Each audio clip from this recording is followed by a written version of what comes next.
हुकूमत साजी का अहम तरीन मरला, काबीना की तश्कील के लिए नामों पर गौर शुरू। इंतखाबी नतायज और मखसूस नशिस्तें ना मिलने पर सुन्नी इत्तेहाद काउंसिल का ऐवान के अंदर और बाहर एहतजाज की कॉल। सियासत की इस नूरा कुश्ती में मगर आज कोर कमांडर कॉन्फ्रेंस ने दो टोक अंदाज में यह बावर करवा दिया है कि आम इंतखाबात के इनकाद में पाक फौज ने अवाम को महफूज माहौल फराहम किया और इससे ज्यादा फौज पाकिस्तान का इंतखाबी अमल से कोई ताल्लुक नहीं था।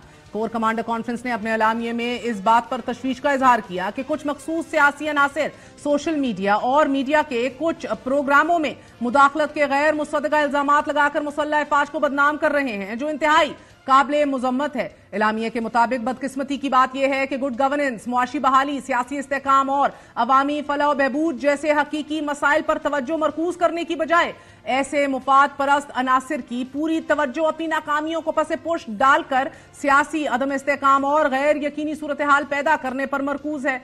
एलामिये में मजीद कहा गया है कि फोरम ने इस बात पर जोर दिया है कि गैर आईनी और बेबुनियाद सियासी बयानबाजी और जज्बाती इश्तियाल अंगेजी का सहारा लेने की बजाय सबूत के साथ मुनासिब कानूनी अमल की पैरवी की जाए। कोर कमांडर कॉन्फ्रेंस के एलामिये में कहा गया है कि वजीर आजम पाकिस्तान के अज़म के मुताबिक फोरम ने इयादा किया है कि 9 मई के मनसूबा साजों, इश्तियाल दिलाने वालों, हौसला अफजाई करने वालों, शोहदा की यादगारों की बेहुरमती करने वालों और फौजी तंसीबात पर हमला करने वालों को यकीनी तौर पर कानून और आइन की मुत्तलका दिफात के तहत इंसाफ के कटहरे में लाया जाएगा और इस हवाले से मस्क शुदा इबाम और गलत मालूमात फैलाने की बदनीयती पर मबनी कोशिशें बिल्कुल बेसूद हैं, जो सिर्फ मजमूम सियासी मुफादात के हसूल के लिए मुनज़्ज़म मुहिम का हिस्सा हैं ताकि 9 मई की घिनौनी सरगर्मियों पर पर्दा डाला जा सके।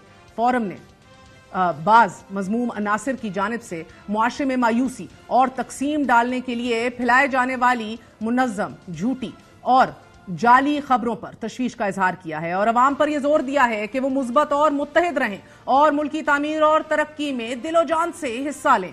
कोर कमांडर कॉन्फ्रेंस के शुरका ने मरकज और सूबों में इक़्तिदार की जमहूरी अंदाज में मुंतकली पर इत्मीनान का इजहार किया और उम्मीद जाहिर की कि इंतखाबात के बाद का माहौल पाकिस्तान में सियासी और मुआशी इस्तेकाम लाएगा, जिसके नतीजे में अमन और खुशहाली आएगी। फोरम ने इस बात का यादा भी किया कि पाक फौज पायदार इस्तेकाम, खुशहाली और सलामती के सफर में कौम का दिफा और खिदमत हर मुमकिन तरीके से जारी रखेगी। शुरकाए कॉन्फ्रेंस ने इस यकीन का इजहार भी किया कि जमहूरी इस्तेकाम में ही मुल्क के आगे बढ़ने का रास्ता है और फोरम ने सिक्योरिटी खतरात से निमटने और समाजी और इक्तिसादी तरक्की को फरोग देने में हुकूमत को मुकम्मल ताउन फराहम करने का यादा भी किया। कोर कमांडर कॉन्फ्रेंस का यह एलामिया बुनियादी तौर पर मुल्क की अगली सिमत का तयन है, एक ऐसे वक्त में कि जब ताज़ा तरीन नई हुकूमत तश्कील पाई है और इस मखलूत हुकूमत को संगीन इक्तिसादी मुआशी चैलेंजेस का सामना है। इन हालात में अपोजिशन की जानिब से इंतखाबी नताइज और मखसूस नशिस्तों के मामले को लेकर एहतजाज की कॉल दे दी गई है। यह एलामिया ऐसे वक्त में जारी किया गया है जब अपोजिशन तवात्तर से 9 मुंतखब वजीर आजम को मानने से इंकारी है और मुतनब्बे भी कर रही है। हम किसी तौर पर शहबाज शरीफ को लेजिटिमेट प्राइम मिनिस्टर नहीं मानते।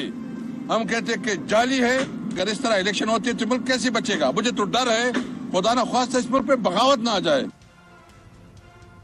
एक ऐसे माहौल में बगावत के हवाले से मुतनब्बे करना बहरहाल तमाम तर वो दरवाजे बंद करने के मुतरादिफ है कि जो जिन दरवाज़ों के खुलने की शायद शदीद ज़रूरत है तहरीक इंसाफ को। एक बार फिर लॉन्ग मार्च की धमकियां भी हैं। हमाद अजहर ने भी ट्वीट में कहा है कि मामलात बड़ी तेज़ी से एक फैसला कुन लॉन्ग मार्च की तरफ बढ़ रहे हैं, ताहम सियासी मामलात आगे बढ़ने की बजाय मजीद बिगाड़ का इशारा दे रहे हैं। जिस एक तरफ हम देखते हैं कि ये प्रोटेस्ट और इनकी शिद्दत में दिख रहा है। आने वाले दिनों में मखसूस नशिस्तें ना मिलने पर भी अपोजिशन ने एहतजाज के साथ साथ इमरान खान, शाह महमूद कुरैशी, परवेज इलाही, डॉक्टर यास्मीन राशिद, उमर सरफराज चीमा, सनम जावेद, एजाज चौधरी और महमूद रशीद समेत दीगर रहनुमाओं को रिहा करने के लिए कौमी असम्बली में करारदाद जमा करवा दी है। इस करारदाद में मुतालबा किया गया है कि इमरान खान के खिलाफ मुकदमात को फेल फौर खत्म कर दिया जाए, उन्हें रिहा किया जाए और कानून का मजीद गलत इस्तेमाल बंद कर दिया जाए। करारदाद में यह भी कहा गया है कि तमाम अफराद पर दर्ज मुकदमात सियासी और गैर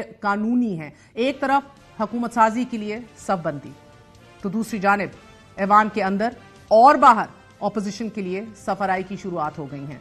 सुन्नी इत्तेहाद काउंसिल ने मखसूस नशिस्तें नून लीग और पीपल्स पार्टी को दिए जाने के खिलाफ इतवार को इलेक्शन कमीशन के खिलाफ एहतजाज का ऐलान कर दिया है। इलेक्शन कमीशन के खिलाफ एहतजाज इतवार के रोज होगा। खान साहब ने पाकिस्तान तहरीक इंसाफ के MNAs को और तमाम सूबाई असेंबलियों के MPs को ये पैगाम दिया है कि जतियां न डाली जाएं, टोपी तमाशा कतई बर्दाश्त नहीं किया जाएगा। उन्होंने कहा है कि ये 15-20 MPs की जिम्मेदारी नहीं है कि वो ऐवान में एहतजाज करें। जब भी एहतजाज होगा तो तमाम अपोजिशन फ्लोर पे खड़ी होगी। इमरान खान से मुलाकात के बाद प्रेस कॉन्फ्रेंस में हमने देखा कि वाज़े तौर पर एक पहले से ही सख्त रवैये जो हैं वो मजीद उनमें सख्ती आने के इम्कानात दिखाई दिए। मजीद जारहाना रवैया इख्तियार किया गया तहरीक इंसाफ की तरफ से। आने वाले दिनों में असेंबली के अंदर भी असेंबली के बाहर भी दर्जा हरारत बढ़ने जा रहा है। असेंबली के अंदर हुकूमती जमात से गले ना मिलने की हदायत हैं खान साहब की तरफ से। ऐवान के अंदर और बाहर एहतजाज से सियासी बेयकीनी के बादल छटने की बजाय गहरे होने के खदशात बदस्तूर मौजूद हैं। JUIF और ANP भी इंतखाबी नताइज पर शदीद तहफ़्फ़ुज़ात का इज़हार कर रहे हैं और आज एमल वली खान ने चीफ जस्टिस ऑफ पाकिस्तान से जुडिशल कमीशन बनाने का मुतालबा भी कर दिया है। काजी साहब एक जुडिशल इंक्वायरी कमीशन बनाए, खुद उसको हेड करे और इन इलेक्शंस में जो हुआ है, जो अफराद इस इलेक्शन मैनिपुलेशन में, बदतरीन इलेक्शन मैन्युफैक्चरिंग में मुलविस है, उन सब के खिलाफ आईन शिकनी की कार्रवाई होनी चाहिए।